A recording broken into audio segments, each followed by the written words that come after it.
Wiki iliyopita tulijifunza kuhusu Wagalatia kwamba ni kitabu ambacho kimeandikwa kwa makanisa mengi, sio kanisa moja. Lakini pia tukamuona mwandishi ni Paulo, na Paulo kwa sababu amejitaja katika mstari wa kwanza na maisha yake katika dini ya Kiyahudi inaonyesha kabisa. Mstari wa 14 anaonyesha jinsi alivyokuwa amejitoa kwenye dini hii kuliko ndugu zake au watu wa rika lake.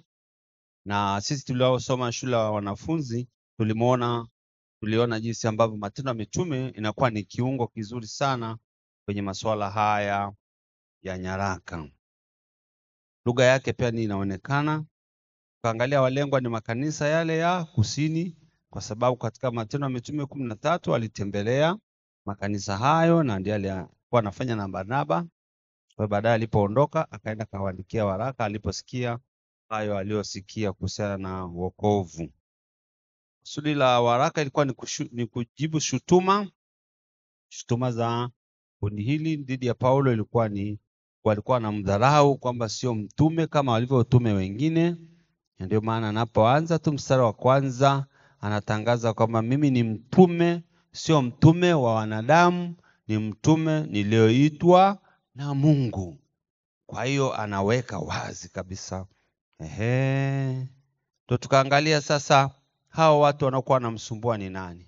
Hao waliojiingiza kwenye kanisa hili la Galatia, makanisa ya Galatia haya. Ndio tukasoma katika maandiko. Hebu tusome baadhi ya maandiko tuone. Hawa walikuwa ni Wakristo wa Kiyahudi walioamini juu ya sheria za Musa, lakini waliokuwa wamemwamini pia na Yesu. Kwa hiyo Yesu jumlisha sheria za Musa ni sawasawa wokovu. Ndivyo walivyokuwa wanaamini. Kwa Paulo akisema imani ndani ya Yesu peke yake ni sawasawa na wokovu. Kwa hiyo ikaonekana kwamba ni kitu ambacho inahitaji marekebisho, kwa sababu ilikuwa inaenda kinyume na msingi wa wokovu. Leo kanisa letu tunafundisha msingi wa wokovu ili kutujue tunapodanganywa, kila mtu ajue kusimama imara katika siku hizi zetu za mwisho. Paulo anavyowaita watu hao wapendwa sio wapendwa. Sasa sio wapendwa kwa Paulo. Paulo aliwaona kama hawa ni watu wabaya sana. Asante mwalimu, naomba utanisomea sura ya kwanza mstari wa 7. Haleluya. Anavyowaita wala si nyingine, lakini wapo watu wawataabishao na kutaka kuigeuza injili ya Kristo. Wataabishao. Jina la kwanza wanaitwa nini? Wataabishaji. Tushaandika hiyo, kama hujaandika andika tu. Sura ya 5 mstari wa 9 anawaita kwamba ni wapinzani na ni watu wazururaji. Tutakuwa na muda wa kusoma sana pale. Watu watakao kuonekana, sura ya 6 mstari wa 12. Wanaotaka kuonekana. Kwa hili kundi likaja kanisani kama nini? Huyo Paulo msimsikilize. Kwa hiyo watu wa kuonekana, public figures. Lakini sura ya kwanza mstari wa 10 anasema watu wanaotafuta kupendeza watu. Wanatafuta kupendeza watu. Kwa hiyo hawakuwa ni watu imara. Mbali sana. Sura ya 2 akawaita ndugu wa uongo. Sura ya 2 mstari wa 4. Tusome hiyo. Bali kwa ajili ya ndugu za uongo walioingizwa kwa siri, ambao waliingia kwa siri ili kuupeleleza uhuru wetu tulionao katika Kristo Yesu, ili watutie utumwani. Unaona? Kwa hiyo ni watu wa uongo, watu waliojiingiza kwa siri. Na nafikiri mnafahamu dunia tunaoishi saa hizi, kuna watu waliojiingiza kwenye masuala ya wokovu kwa siri ambao wanatutaabisha. Kwa ni vizuri tusungumze, tusemezane juu ya misingi ya wokovu. Kwa hiyo leo tu ni sura ya kwanza, ambao sura ya kwanza inaelezea kusalamu. Paulo anajitambulisha kwa ujasiri akionyesha kuwa yeye ni mtume. Mstari wa kwanza anasemaje pale? Na tutaenda kwenye kitabu cha Wagalatia sasa wote, mstari wa kwanza.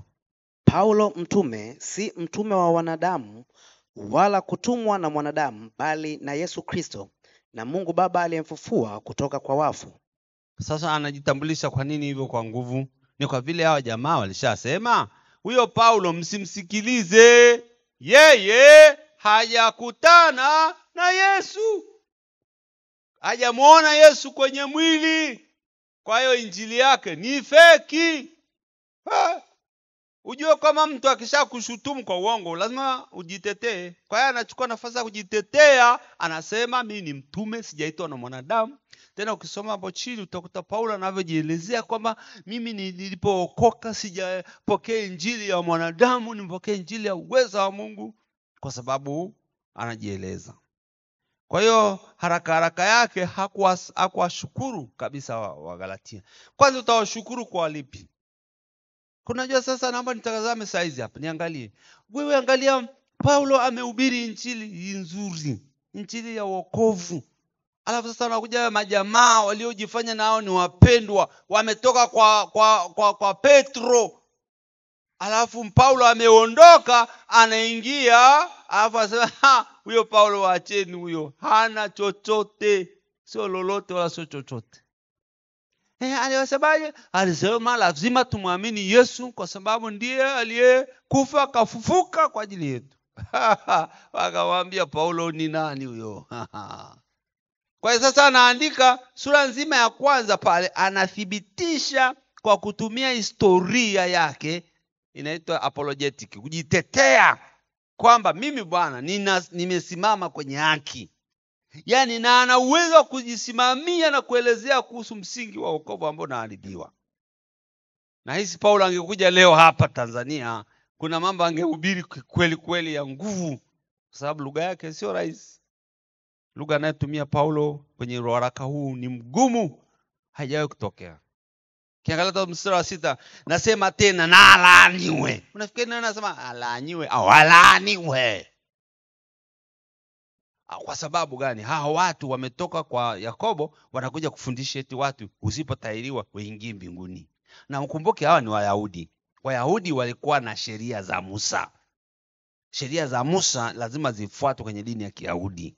Sasa Yesu alipokuja, alikuja akazion Torati zile akaikarabati, akazihamishia rohoni.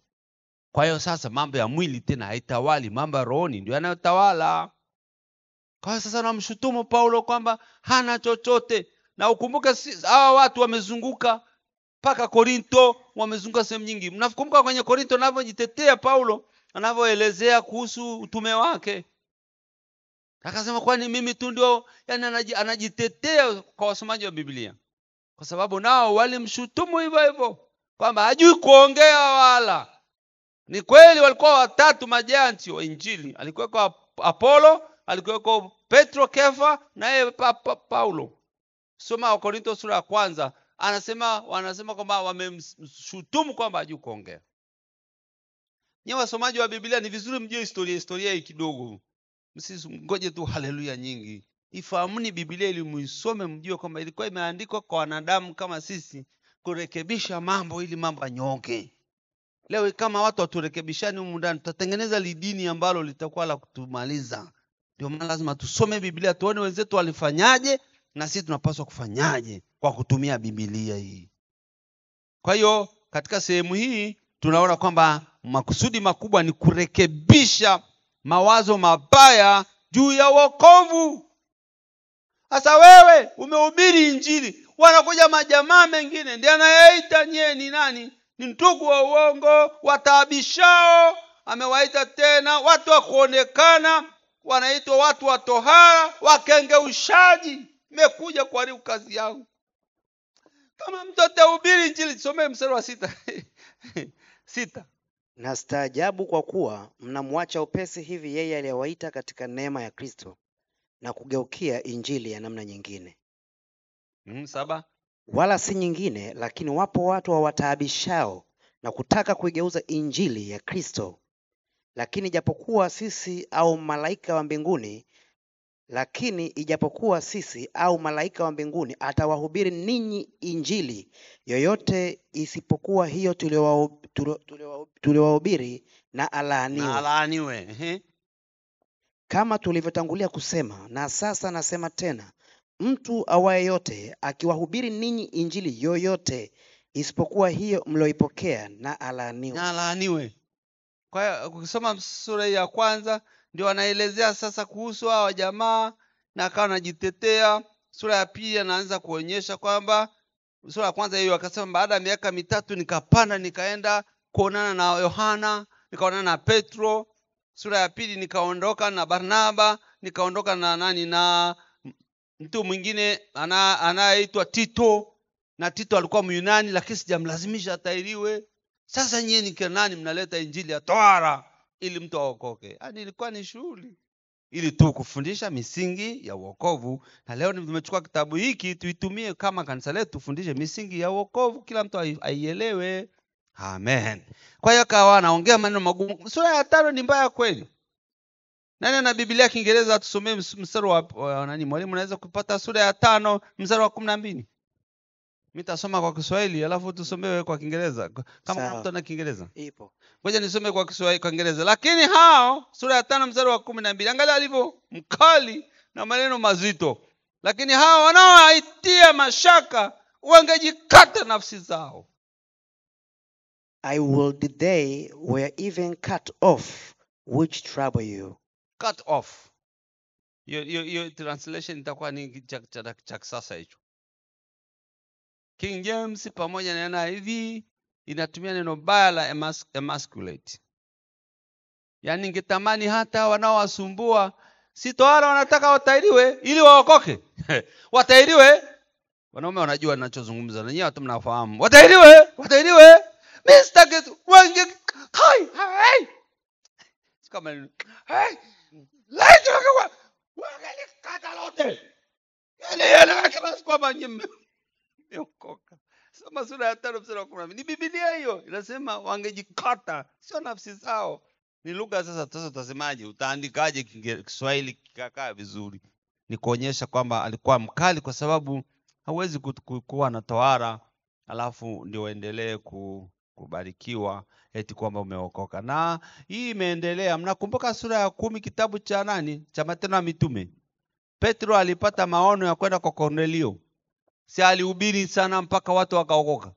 Kwani aliporudi hawa majamaa hawa Majudaiza hawa wakioka na baadhi ya mitume, si walimketisha kikao? Tuwaambie ilikuwaje? Uende kwa watu wasiotahiriwa. Tupe maelekezo.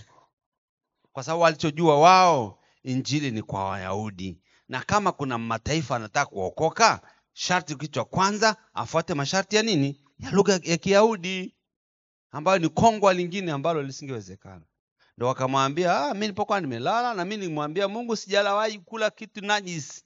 Ndio akaambia watu niliowatakasa usiwaite najis, ambao ndio sisi mataifa.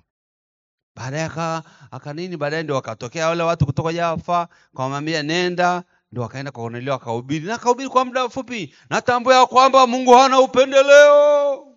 Sura ya 10 wasomaji wa Biblia wanaelewa. Na Kornelio akaokoka na nyumba yake, na watu wakaokoka na wakajazwa Roho Mtakatifu na kunena kwa lugha kabla hata hajamaliza. Tukasema sasa, jamani, watu walionena kwa lugha kama nini kinachotuzuia tusiwabatize? Na wakabatizwa. Ukisoma sura ya 20 nakuta Paulo alipotoka tena siku nyingine kwenda kwa Yakobo, akasema Bwana asifiwe. Yakobo akaeleza matendo makuu Mungu aliyofanya kwa mataifa. Akasema haleluya, tunashukuru. Lakini watu wamesikia Paulo kwamba wewe unahubiri kinyume na Musa.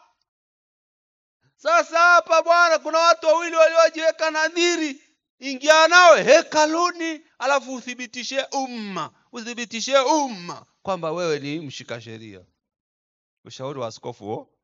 Kweli alipojiingiza wakifikiri kwamba watu watamuelewa vizuri, kumbe jana alionekana mjini akiwa na mataifa. Anaitwa Yasoni. Wakasema, sio sasa kwamba anahubiri kinyume na Musa, hata mataifa amewaingiza hekaluni. Na wala hata maskini hajamuingiza. Soma vizuri Biblia. Hawa Wayahudi tukifika mbinguni lazima tuwaangalie. Na ndio ni taifa la Mungu kweli. Lakini ukumbuke kwamba injili imeletwa kwa ajili ya watu wote. Ndio maana hata kuzaliwa kwa Yesu, akina Rahabu walihusika kumleta Mwokozi ili aje kuwa Mwokozi wa wanadamu wote. Kwa nasi tumechanganywa. Ungapo napata ideas nzuri juu ya Galatia wapendwa. Hallelujah. Amen. Najua ni mazuri sana. Sasa naomba twende kwenye kweli za wokovu kutoka kwenye kitabu hiki. Tuone kwanza maana ya wokovu. Wokovu ni kuondolewa dhambi. Mstari ule wa 4, mwalimu asante sana. Sura ya kwanza mstari wa 4. ambaye alijitoa nafsi yake Ambaye amejitoa nafsi yake zetu kwa ajili ya dhambi zetu, ili atuokoe na dunia hii ili atuokoe na dunia hii iliyopo sasa, sasa, kama alivyopenda Mungu Baba yetu. Amen. Kwa hiyo wokovu sio dini. Wewe ukimpokea Yesu ni kwamba unapewa uwezo wa kufanyika mtoto wa Mungu. Ndio tunaamini katika hilo. Inaitwa ni dunamis. Sitaonea haya Injili, maana ni uwezo wa Mungu kuleta wokovu. Naomba wazazi wenzangu na walokole wa zamani, ujumbe huu unaonekana kama ni waochanga, lakini ni wakati wa kurejesha misingi ya wokovu kwenye makanisa, kwa sababu tumechanganya. Kizazi kipya kimekuja, wanachanganya mambo. Ili tuweze kuelewana, turudi kwenye misingi ya Biblia, ambayo Biblia haina cha kizazi kipya wala cha zamani. Biblia ni neno la Mungu kweli, na linaeleza zile kweli ziko wazi. Takacho tofautiana tu ni namna ya kutekeleza hizo kweli. Kwa hiyo tukirudi hapo, maana wokovu hasa ni kunini? Kuokolewa, kuondolewa kwenye shida au kusaidiwa katika dhiki fulani. Kwa hiyo tunakombolewa, tunawekwa huru, ndio maana wokovu. Na kwenye neno la Kiyunani inaitwa soteria. Soteria neno la Kigiriki ambalo linahusiana na uokoaji na uhifadhi. Na yote inatumika kwenye mazingira hayo, kwamba mtu anaokolewa, anatolewa kwenye shida, anaingizwa kwenye jambo jema. Na kwa Kiebrania ni yasa. Watu neno yasa lenye maana hiyo ya kuokoa, kusaidia mtu atoke kwenye dhiki, akombolewe, na limetumika sana katika Agano la Kale. Kwa maana hiyo basi, haleluya, tunapozungumza kwenye kanisa letu na misingi 16 ya imani, wokovu nayo ni sehemu moja hapo ya msingi huo. Sasa tuchanganue tuone. Hawa watu ambao wanakuja kufundisha mafundisho uongo, hatuwezi sisi kufundisha mafundisho uongo, tukufundisha mafundisho ya kweli ili upambanue. Kama kuna mtu anakuambia ukipata nyumba, ukijenga nyumba, ukapata magari, ukajenga, ukabana biashara kubwa, ukaona na nyota zako zinang'aa zote, lakini asikuambie juu ya ukombozi wa roho yako na nafsi yako, hiyo injili ni feki, inatakiwa ilaaniwe. Yesu hajaja kutupa magari ni marupurupu. Hajaja kutupa majumba ni marupurupu. Aliacha enzi yote kwa ajili ya kumtoa mwanadamu kwenye uovu. Maana tangu Adamu alipoanguka pale Edeni, hakuna tena namna, wote wanazaliwa wakiwa na dhambi. Na dhambi hizi huwezi kuondoa kwa kujiunga na dini, huwezi kuondoa kwa kuzaliwa kwenye familia ya wataua. Inaondolewa tu na nguvu ipatikanayo ndani ya Yesu Kristo. Hiyo ndio tunataka kuelekea kujua msingi huu. Sasa Paulo anakuta watu wanaambiwa, piga foleni. Haya, aje hapa Joshua. Sema, Bwana Yesu, ingia moyoni mwangu. Alafu sema, niko tayari kutahiriwa leo ili nipate wokovu kamili. Pigeni makofi. Anapigiwa. Haya, nenda. Tayari ameokoka, mpigeni makofi huyo, na damu zinamtoka. Haya, tumlete tena Rafaeli. Sema, anampokea Yesu. Akishawa. Haya, uko tayari? Kisu kiko tayari? Haya, pita, mshughulikieni. Kateni vizuri. Tayari? Ameokoka huyo, amepokea wokovu. Piga makofi mengi. Paulo akasikia watoto wako uliowahubiria wamekuja watu kuja kuambia hakuna wokovu bila kuingia tohara ya Musa. Sasa ndio akasema, nastaajabia mnamwacha. Na maana kuna watu kadhaa tayari wameshaokoka mbili, ameokoka Kiyahudi na kiroho. Ingekuwa ni wewe, ungefanyaje? Ni sawa na sisi leo. Kuna washirika wangu wanaondokaga hapa. Kuna mmoja aliwahi kuondoka hapa, saizi ni marehemu. Aliondoka tu hapa akasema, hapa naona mimi sioni mambo hapa. Wewe ni mambo sioni. Naona mmepoa tu na nini. Kumbe ameahidiwa ukifika kule utanyoka na nini. Alikuwa na matatizo magumu kidogo kwenye afya yake. Tulikuwa tunamuombea. Akasema kule nimeambiwa nikitoa tu nini. Kweli tukamtembelea, Kaambia tayari nimeshaambiwa na ameshapeleka ile sadaka ya kujikomboa, nimefikisha. Akaaminishwa, wewe sasa tayari. Akaja nyumbani, dozi aliyopata daktari akatupa huko. Yaani haijachukua round, tayari ameshaitwa, ameenda mbinguni. Sijui ni mbinguni, sijui ameenda wapi, nisijui. Lakini kwa sababu mtu hajapambanua kwamba niko kwenye mwili huu, kwamba siko kwenye mwili huu, cha msingi ni ule wokovu kwanza wa Yesu kuja duniani kuniokoa. Baada hayo mengine tutazidishiwa. Hayo mengine tutazidishiwa. Hayo mengine tutazidishiwa. Lakini kile cha msingi ndio kiwe cha kwanza. Kwa hiyo wapendwa, karibuni tumalizie kwa leo, lakini tutamalizia tena sura ya 2 wiki ijayo. Tutamuona Paulo anavyoendelea kuthibitisha. Nikaenda Yerusalemu, nikaongea na watu, wakaenda wakaniambia sawa kabisa, tumeshakubali injili yako ni sahihi. Lakini mwanzoni walimpinga. Jambo la kwanza katika sura ile ya kwanza, mwalimu tusomee tena hapo tuweze kuona huo mstari ule wa 4. Kwanza mstari wa 13 mpaka 14. Asante sana. 13:14 Biblia inasema, maana mmesikia habari za mwenendo wangu. Mmesikia habari ya mwenendo wangu zamani katika dini ya Kiyahudi. Zamani. Kwamba naliliudhi kanisa la Mungu kupita kiasi, nikaliharibu. Nami naliendelea katika dini ya Kiyahudi kuliko wengi waliohirimu zangu katika kabila yangu. Nikajitahidi sana katika kuyashika mapokeo ya baba zangu. Sura 15 sasa ndio na chakula. Hiyo ndio chakula. Naomba kila mtu apokee hiyo chakula. Sura 15. Lakini Mungu aliyenitenga tangu tumboni mwa mama yangu akaniita kwa neema yake. Asante. Paulo anajieleza, nilikuwa ovyo. Nilikuwa ni jitu la kupiga haya. Nilifanya haya. Lakini Mungu alinitenga. Kwa tuzungumzie kwanza jambo la kwanza, ukweli. Wokovu wa kweli unaanzishwa na Mungu mwenyewe. Andika hivyo, wokovu wa kweli unaanzishwa na Mungu mwenyewe, sio kazi ya mwanadamu. Wokovu wa kweli ulianzishwa na Mungu mwenyewe. Paulo asingekuwa ameokoka kama sio ametengwa na Mungu. Mungu anajua walio wake, na ndio maana anatuita. Kwa msingi wa wokovu ni Mungu mwenyewe. Mungu ndiye hufanya kazi ndani yetu kupitia kifo cha Yesu. Mungu, na sio kile tunachomfanyia Mungu. Hatumfanyii Mungu kwanza, yeye ndiye atufanyia. Yeye ndiye anaanzisha ngoma, yeye ndiye anaanzisha mchezo, yeye ndiye anayetuita. Yesu akatangaza, hakuna ajaye kwa Mungu asipovutwa na Baba. Kwa hiyo Mungu anaanzisha kwa kukusukuma moyoni kama ulivyosukumwa sasa. Ni Mungu huyo. Sio wewe mwenyewe kujiunga na madini. Dini ziko nyingi.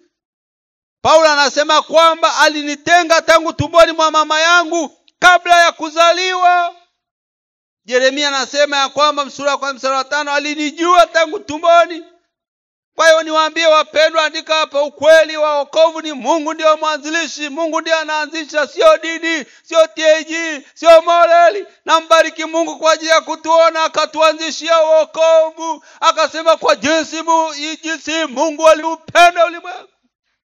Kwa hiyo Mungu ndiye aliupenda kwanza, sio sisi tunaanza. Kwa hiyo usije ukatuletee kwamba fanya hivi ili uokoke. No, imani ndio inayetangulia ndani yako ambayo Mungu anaiotesha. Kama nimeeleweka semeni amen. Jambo la pili, ukishapokea sasa, usipokuwa mwangalifu unaweza ukakengeushwa, ukaacha wokovu wa kweli. Andika, usipokuwa mwangalifu unaweza ukakengeusha, ukaacha wokovu wa kweli.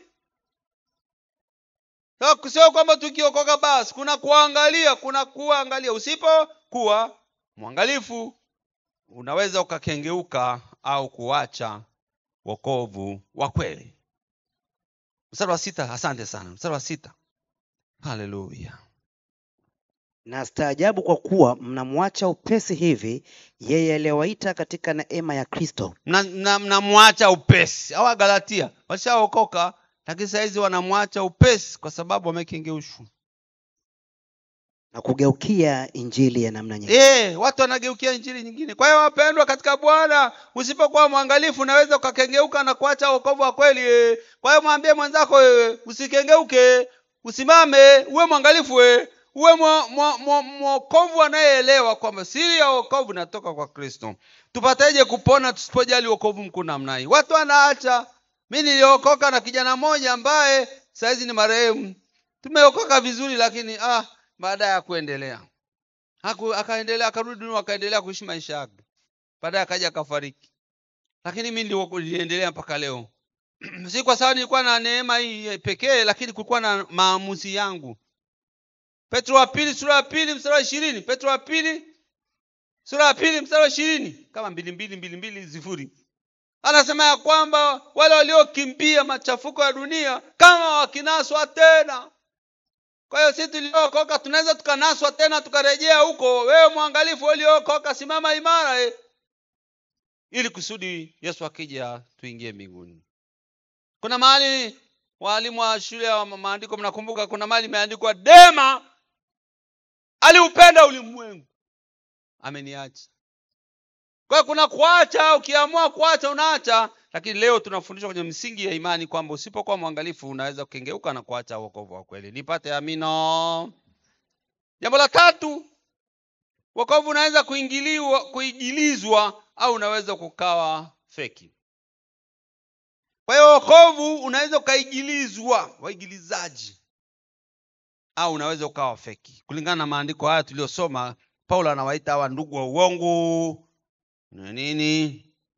Mstari wa 7 na 8 anasema malaika, wanadamu wakihubiri injili ambayo sio hii. Kwa hiyo kumbe wanaweza malaika, mapepo wakaleta injili ambayo sio ile ya Kristo, alafu unafanya. Sasa mwalimu wetu wa shule ya wanafunzi alituambia sana, baba wachungaji na sisi walimu hatuwezi kuwafundisheni kwamba fulani ni mbaya, fulani ni mbaya. Sisi tunakufundisha ukweli, wewe uchambue wewe mwenyewe kwamba hii ni injili, hii sio injili. Nawapenda mlivyotulia kimya. Raha sio raha. Tulieni kimya hivyo. Hamtashangilia. Siku nyingine nikija hapa nasema, leo unaenda Marekani, wangapi wanaona wanaenda? Mtapenda hayo, lakini Marekani yangu ni nendeni mbinguni. Haleluya. Wokovu ni wa kwanza, mambo mengine haya Marekani yatafuata baadaye. Jambo la 4. Wokovu sio dini au kibinadamu, bali ni ufunuo wa Kristo ndani ya mwanadamu.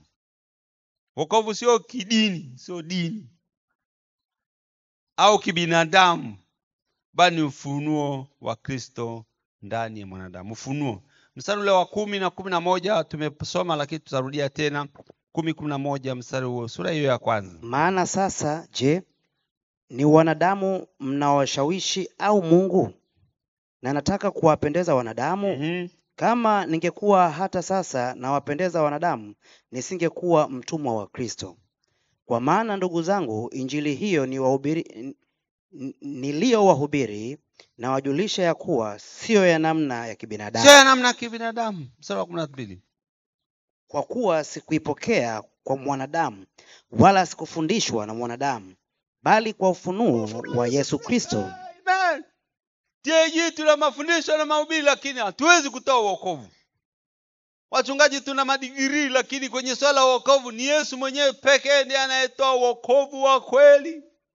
Na uzuri wake sisi tunaitaka haya, mmesikia neno la Bwana na sasa Roho anatembea, nyinyi mnaotaka kumpa Yesu maisha njooni hapa. Watu wanakuja, tunawaombea. Hatuna uhakika nani anayepokea wokovu.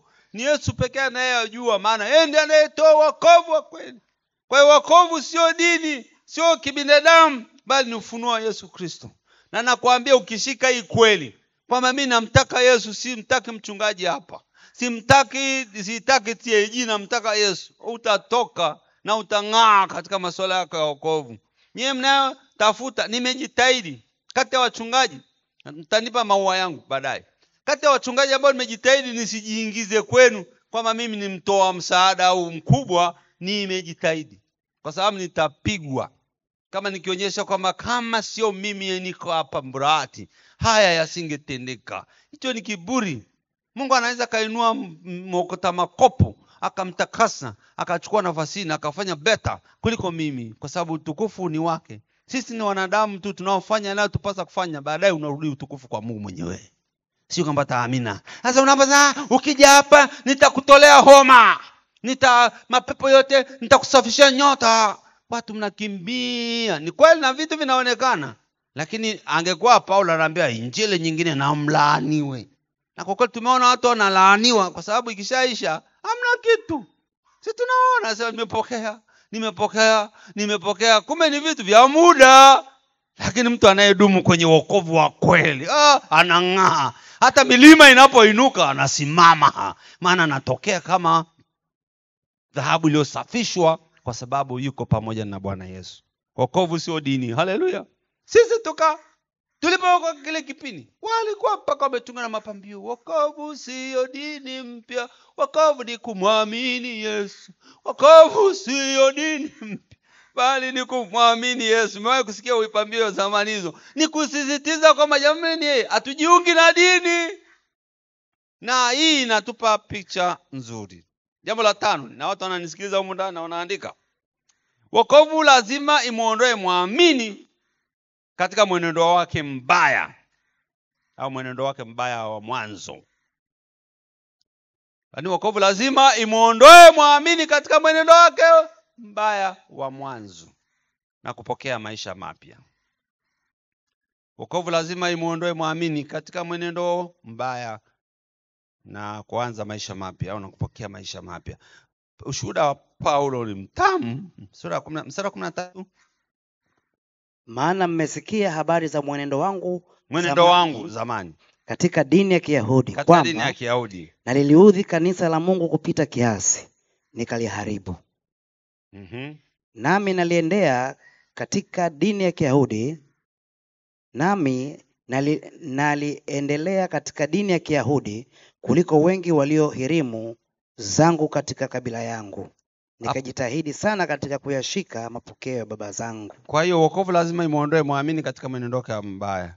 Yaani ni ushuhuda. Paulo anasema ya kale yamepita, tazama yamekuwa mapya. Paulo alipookoka, alipoanza kuhubiri injili, mnakumbuka watu walikimbia, hawakutaka kukaa karibu naye mwanzoni. Baadaye ndo akamwambia jamani, yule jamaa ameokoka, anahubiri kama sisi, msikilizeni. Lakini kwa kunyemelea, kama juzi baada ya mabomu mimi imenipata nilipotoka. Hata mtu wa Mungu sio polisi, lakini ni mtu tu amekaa. Nikakimbia, maana simjui kama ndio au sio Wangapi wananielewa? Sasa naye Paulo akamwangalia, huyu Paulo kweli sio kwamba anajifanya hapa anahubiri kijanja ili atukokote. Kwa hiyo wapendwa hawajamkubali. Mtu mmoja alija kumkubali, anaitwa Barnaba, mwana wa faraja, ndiye akawa anamintroduce pole kwa watu wa Mungu waweze kumfahamu. Sasa ndiye anawaambia jamani, hii wokovu ni uwezo wa Mungu. Katika kitabu cha Warumi, ni uwezo wa Mungu, ni dynamics. Hii ni nguvu ikiingia inaleta badiliko la rohoni. Kwa hiyo mimi mnajifahamu, sasa lazima ibadilike. Hapa ndio pana kipengele. Na niwaate mashemasi, viongozi wa idara, kama mtu amesema ameokoka lakini maisha yake ya zamani bado anayo, huyo mtu mkamateni. Ongeeni naye, aonywe, aambiwe no, haiendi hivyo. Vijana mnanisikia? Injili sio kujiunga na dini ya baba na mama. Ni vizuri hata ukajiunga na dini yote nyingine, lakini usijifanye umeokoka na hujaokoka. Kuna mapungufu tunayo, lakini sio yale ambayo unayaishi. Maisha yako ya zamani lazima yawe mengine. Hapa ndio pana kipengele hapa. Lazima ubadilike. Sasa watu wamejiunga na madhehebu haya, hawaoni kuokoka ni jambo. Kwa sababu kwanza ilizungumzwi. Unaambia baraka, tutakuombea. Tunamaliza matatizo yako sugu. Lakini wewe mwenyewe sugu ndani ya moyo wako, una uzinzi, una maisha machafu, ni mchawi, una masengenyo, una madeni mengi, ufai kwa lolote. Lakini unakuja hapa eti nikupe nyota mpya.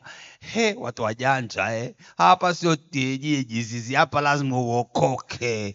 Lazima ukutane na Yesu ambaye amekutana na Paulo, akambadilisha bana, akawa mtu mpya. Na mimi namshukuru Mungu niko miongoni mwa wao watu. Nimeokoka, nafahamu maisha yangu. Mimi kwa kweli sijala maisha mabaya sana, maana niliokoka kiwa kijana. Nilimpokea Yesu. Ila mama yangu mzazi ndiye alinipiga vita. Laani sana, alikuja Jumapili iliyopita yule bibi. Kanilaani mno. Ameniita kwa jina la kikwetu Onchivi. Onchivi ni mbwa wa mwisho anayefuata wengine. Kaniambia ufai kabisa, umeacha dini ya baba yako. Wakati ule tukiokoka walikuwa ni watu wachache kwa ile waliokoka mwaka 80 wanafahamu. Lakini nilikutana na Dunamis, nilikutana na hii nguvu ndugu. Sasa juzi hapa nikawa na mtu mmoja tunamshauri kiroho chake bana. Ametoka tu kwenye dini hizi zingine za kunini. Sasa mwezi umeokoka. Sasa nimeokoka sana sana. Kweli na maisha yako ya kiroho ushuhuda gani unao? Tukambana baadaye akaja lakini na mambo ambayo ila uzuri mmoja tu, kwa kweli nimefanikiwa, nimejitahidi. Sijawahi kuzini na mtoto yote wa kanisani. Yaani amejitahidi. Ila wale wengine wote huko. Umeokoka. Tena naweza nikahubiri injili hapa. Silete mchezo hapa. Na tukamhurumia kwa kweli, kwa sababu inaonekana swala la wokovu. Lakini baadaye sasa tunaendelea naye kupambana aelewe wokovu ni nini, sio dini. Kumbe amejiunga na dini huko. Sasa baadaye ananiambia, sasa mchungaji, wewe si mwanaume. Sasa nitaishije? Wewe ni mwanaume, mimi ni mwanaume. Tamwangalia kweli ni mwanaume. Nikamwangalia. Ikanikumbusha mwenzenu, basi mimi miaka 17 ndo naokoka, 18 kwenda 19. La, kipindi hicho tukakutana kina Titus wakiwa vijana kwenye conference. Akina Mariam Mzee Lwendo alikuwa katibu wetu wa idara ya CAs miaka hiyo. Maandiko tunaopewa, kwanza kamata fikra nyara, teka fikra nyara. La, nini maana yake? Unaambiwa unaruhusiwa kumuona binti mara moja, ukimuona tawala mawazo yanayofuata baada ya hapo. Wakatuambia hatuwezi tukawaambia msiwaone kwa sababu mnaimba nao kwaya, na kwa bahati mbaya kwaya wanakaaga mbele, nyinyi mnakaa nyuma. Na nyimbo zingine zina step za aina yake za kugeuka. Sasa mkaka ukimwambia asione, jamani, hiyo si utakuwa ni kumharibia. Anaruhusiwa kuona. Ila baada hapo anateka fikra nyara. Kwamba sasa jina la Bwana libarikiwe, ameumba kitu kilicho safi. Na wimbo unafanyaje? Unaendelea. Ameteka fikra nyara. Tukafundishwa jinsi ya kuuweza mwili wako.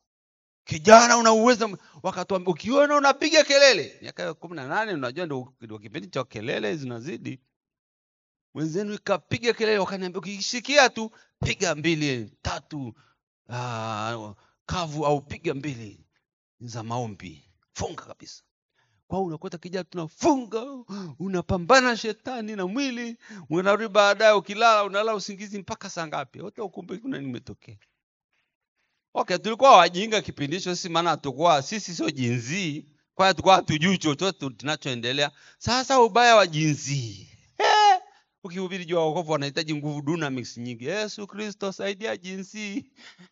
Kwa sababu kila wakifungua huku wanakutana nayo. Sasa wanapokutana nayo, wale waliofundishwa sasa kuteka fikra nyara, akisha mimi nimeokoka, toka kwa jina la Yesu, tuendelea maisha. Anamaliza aendelezi maendeleo, kwa kuwa tayari dunia ni hazina.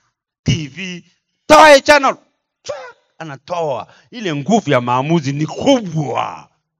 Kwa hiyo mwili na akili najua kwamba mimi nimeokoka, nina nguvu, siwezi kufanya, kwa sababu lazima maisha yangu yaonyeshe wokovu.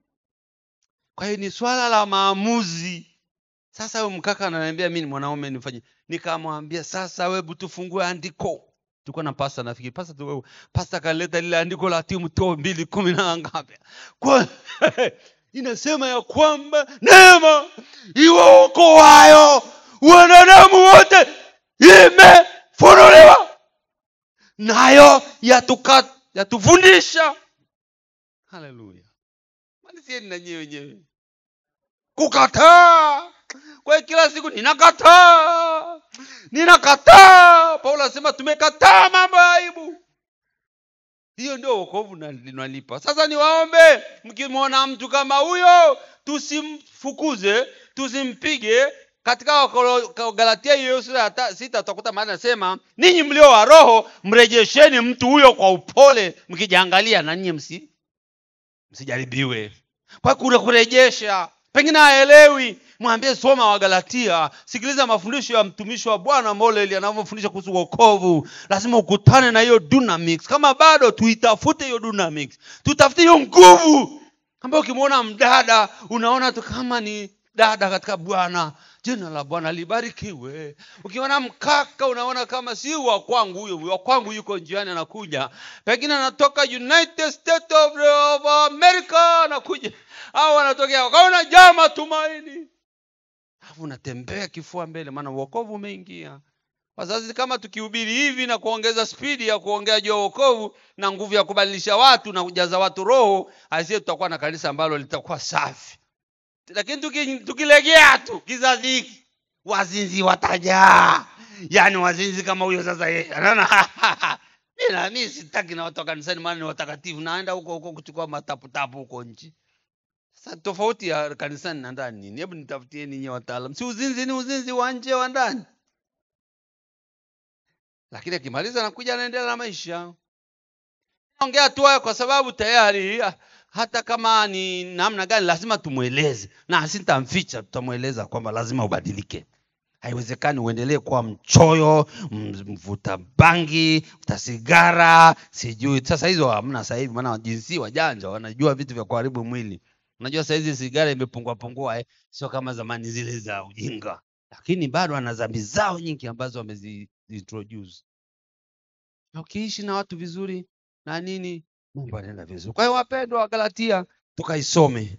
Tumalizie kwamba wokovu ambao tumeuzungumzia lazima muondoe muamini katika matendo yake ya zamani. Lakini wokovu ni kudhihirisha mwanae ndani yetu. Mstari wa 16. Hiyo nguvu. 16. Na wote watakaoenenda kwa kanuni hiyo, amani na iwe kwao na rehema. Naam, kwa Israeli wa Mungu. Amen. Mstari wa 16. Mstari wa 16. Alipoona vema kumdhihirisha mwanawe ndani yangu. Yupo hapo. Ili ni wahubiri mataifa habari zake. Swala hapa ni wokovu ni kudhihirishwa kwa mwana ndani. Sura ya 3 mstari wa 9, kudhihirishwa mwana ndani. 3:9. Asante sana. Basi hao walio wa imani hubarikiwa pamoja na Ibrahimu aliyekuwa mwenye imani. Kwa maana wale wote walio wa matendo ya sheria wako chini ya laana, na maana imeandikwa, amelaaniwa kila mtu asiyedumu katika yote yaliyoandikwa katika kitabu cha Torati. Sasa nani atakayeweza kudumu kwenye mambo ya Torati? Nani atakayeweza kudumu katika mambo ya Torati? Ndio maana anadhihirishwa mwana ndani mwetu atusaidie. Huwezi kudumu, maana ukikosa moja umekosa yote. Kwa hiyo mwana anadhihirishwa ndani mwetu. Kwa hiyo yeye alipokea wokovu kupitia Yesu Kristo. Sura ya 9 tutajifunza. Shule ya Jumapili wiki ijayo tutakuwa na somo hili. Naomba jamani, njoni kwenye shule ya wanafunzi Jumapili hii. Anazungumzwa Sauli alivyookoka. Utacheka. Li jamaa linaenda kuhangaikia dini yake. Lakini kwa kuwa alishatengwa, anaangushwa anakutana na Yesu, ile nguvu sasa iliyomwangusha chini na kumfanya kipofu. Hiyo ndio dynamics. Tunahitaji hiyo nguvu leo. Atena nguvu hii sio ya kuponya, kuponya itatokea baadaye. Hii nguvu kwanza ya kuokoka ndio tunatamani tuombe Mungu atupe. Jambo la 6, wokovu wa kweli lazima utafute kuwa na ushirika na waliokutangulia. Tunamalizia hapo kwenye sura ile ya 10 na mstari wa ngapi? 18 alipoenda kumwona Petro. Ya mstari wa 17, 18. Wala sikupanda kwenda Yerusalemu kwa hao waliokuwa mitume kabla yangu, bali nalikwenda zangu Arabuni, kisha nikarudi tena Dameski. Kisha baada ya miaka 3 nalipanda kwenda Yerusalemu ili nionane na Kefa, nikakaa kwake siku 15. 15 amekaa na Kefa. Kwa hiyo wokovu wa kweli lazima utafute kwa na ushirika na wenzako. 15 Paulo alitakuwa amempa story. Sema tuna Petro, sijui tunamweka kwenye kundi gani. Ni mtu ambaye kwa kweli naye anageuka geuka. Maana sitakukana, wengine kakana akina wanaongea na Paulo siku 13, lakini baadaye tutamkuta huko mbele anachemsha tena. Lakini baada ya muda alinyoka, na tunaweza kusoma habari zake huko mbele kwamba alibadilika kabisa. Kwa hiyo mahusiano yake na waliotangulia ni muhimu. Ushirika ni kitu cha msingi sana tufanye. Mwisho kabisa, watu umtukuza Mungu mtu akipata badiliko la kweli, katika mstari ule wa 24. Watu Wakamtukuza Mungu kwa ajili yangu. Wanamtukuza Mungu kwa ajili yangu. Labda geazia mstari ule wa 23. Ila wamesikia tu ya kwamba huyo aliyetuudhi hapo kwanza sasa anaihubiri imani ile aliyoiharibu zamani. Wakamtukuza Mungu Amen. kwa ajili yangu. Andika hapo jambo la mwisho hapo, watu mtukuza Mungu mtu akipata badiliko la kweli. Hasa kuna wazazi wanalia tu, Mungu nisaidie mwanangu. Siku akibadilika yani na mmoja mimi ambaye namsaidia ameniandikia barua akaniambia, baba nimebadilika. Nabadilika na utaona. Barua refu. Familia ile ikafurahi sana, ile familia iliyoandikiwa barua, tukamwambia sawa kabisa. Tumwangalie, tusikate tamaa. Watu watamtukuza Mungu ukipata badiliko la kweli. Wazazi, majirani, watu wa karibu na wewe watakapoona hiyo nguvu imefanya kazi ndani mwako, basi watamtukuza Mungu. Ukijayo utaendelea kuangalia uthibitisho wa Paulo anavyoendelea kuthibitisha wokovu kwamba sio watawala, akitumia utetezi wa historia, na sura ya 3 akitumia historia ya jinsi walivyookoka wa Galatia, na sura ya 4 anatumia theological au mambo ya Biblia kuonda agano la kale juu ya Ibrahimu alivyoamini si kwa kutenda sheria. Sura ya 5 anamalizia na ile listi ya matendo ya mwili na matendo ya roho, na mwisho wa 6 anamalizia vizuri kuonyesha kwamba sasa wamalizie kusaidia na kuinuana kama kanisa la Bwana. Lakini ya mwisho hii, watu mtukuza Mungu mtu akipata badiliko, yani natuhusu kweli. Yani watu watafurahi jamani. Watu watashangilia. Nisimalizie ushuhuda wangu ule sasa. Ikatokea sasa mama akaugua. Baada ya laana zile zote akaja kwangu sasa. Tukakaa naye. Tukamwombea. Tukampenda. Na muda wote ule aliponilaani mimi naleta baraka tu. Alafu wakati huo nilikuwa mdogo, miaka 18, nilikuwa nakula kwake. Kwa hiyo akakataa nisipewe chakula. Alafu wale wadada wadogo zangu wanaiba chakula kuniletea. Nikawaambia hiyo ni wizi, sili. Mama amekataa, sili. Nilikuwa nakula kwa wapendwa na nini na kadhalika. Lakini baadaye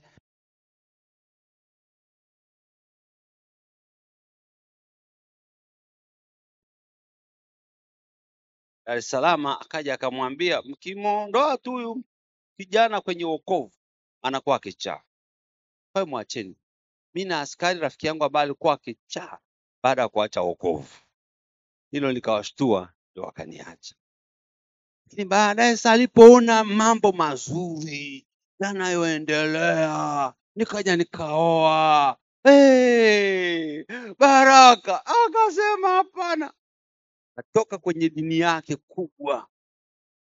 Na baba alikuwa ni mzee wa kanisa. Akatoka akasema kuanzia leo naenda Mlingani.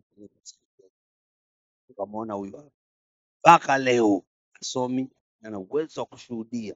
Kwa sababu yale matendo yameshuhudiwa na watu wanaokoka. Kuna watu wataokoka kwa ajili ya matendo yenu mazuri kuliko maneno, lakini mkiwa na matendo mazuri yanasababisha watu waokoke. Kama Paulo wakamtukuza Mungu. Asante Mungu mwokoa Paulo. Ile jangili lilikuwa natutesa ndio ameokoka. Asante Mungu. Wakamshukuru Mungu kwa sababu hiyo. Utukufu ni kwa Bwana. Haleluya. Kwa hiyo naomba wokovu tutaendelea kuzungumza, alafu baadaye utaona. Tuwe maelekezo kwenye sura hii ya kwanza na sura ya pili. Ni kwamba hapa ni mataifa wanawaonea Wayahudi wanawaonea nani? Mataifa. Tukienda kwenye Warumi ni wa mataifa sasa nao wamegeuka. wanawaonea nani? Wayahudi. Ndio maana nawaambia nyie ni mzeituni mwitu mliopandwa kwenye mzeituni wa kweli. Kwa hiyo inaonekana wakaweka balance kuwafundisha jinsi wokovu ulivyo na ili watu waweze kufanya vizuri. Imani yangu kwamba kwa mafundisho haya tutamuona Bwana katika kanisa letu, na watu watakaokuja hapa, kila anayekuja akiwa mlevi, amechoka maisha, mzinzi, maneno mabaya, akija nakutana nguvu hii, anabadilika, mtu mwema, anayetazamiwa na familia, majirani wanafurahi, ndugu wanafurahi, yani kazini kwako watu wanafurahia maisha yako kwa sababu umekutana na mwanaume Yesu. Shemeji yangu na hivyo kwa kipengele hicho, kama nilivyowahi kushuhudia, tena akanipeleka sokoni, alikuwa mlinzi wa soko kuu, niambia eti nile ninachokiona. Wokovu nikamwambia ni wizi. Kwani umepewa ulinde au ule? Sasa soko kubwa ili mwanangu, shemeji, soko kubwa ili hata kuchukua chungwa moja hapa, ukachukua karanga pale, kuna mtu yote atajua. Sasa kama sasa hajui, Mungu anajua. Nikalala kwenye gari asubuhi, nikaondoka na njaa yangu mpaka nyumbani. Yule mzee ikamsumbua. Baadaye akaja akamtafuta huyo Mungu wa huyo shemeji yangu, akaokoka. Leo ni mzee wa kanisa. Amenipigia simu juzi, sasa nimesikia wito, nataka kuwa mchungaji huko Wandeni. Saa hizi huko Wandeni nataka kuwa mchungaji. Kwa kuomba wameangalia matendo. Yani nikashangaa hata na mimi wokovu wa zamani hizo. Sijui leo naweza nikajaribiwa. Kweli chungwa moja tu nikitafuna italeta shida.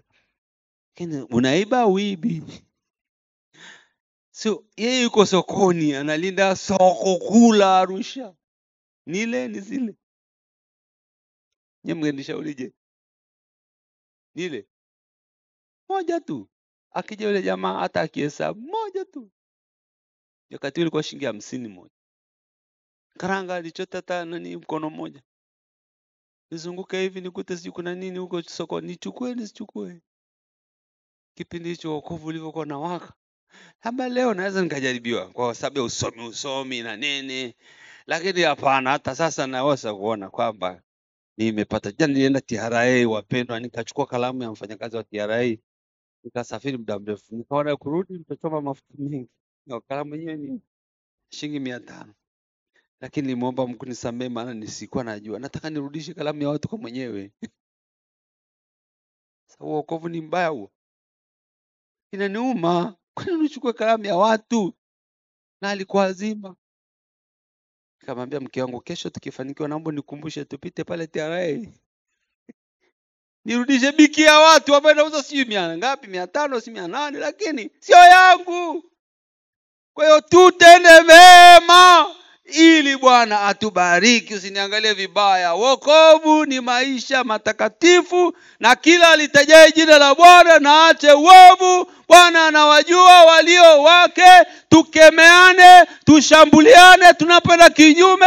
Tusiache watu watembee wanavyotaka, wavae wanavyovaa, waishi wanavyoishi. Tusimame imara, na wale wenye karama ya kukemea, karibuni tukemee uovu uondoke, ili kila anayeingia kwenye geti aingie mtu ambaye ameamua kuokoka Bwana. Ameamua kumpa Yesu maisha yake Bwana. Ameamua kuacha uovu. Wakina mama mko hapa mnawaibia waume zenu mbele kwenye mfuko. Hata kama ni mkorofi, huwezi kuiba. Ongea naye, njoo tufanye maombi Mungu ambadilishe. Zibe. Hakuna kuiba sindano na kuiba mamilioni. Wizi ni wizi. Msilainishe. Kuna mtu ameniangalia vibaya. Sisi nasema injili ni njia nyembamba. Lazima tubadilike. Lazima tuombe uwezo wa Mungu juu yetu. Na Bwana atubariki. Simama kwa miguu yako na upokee nguvu hii.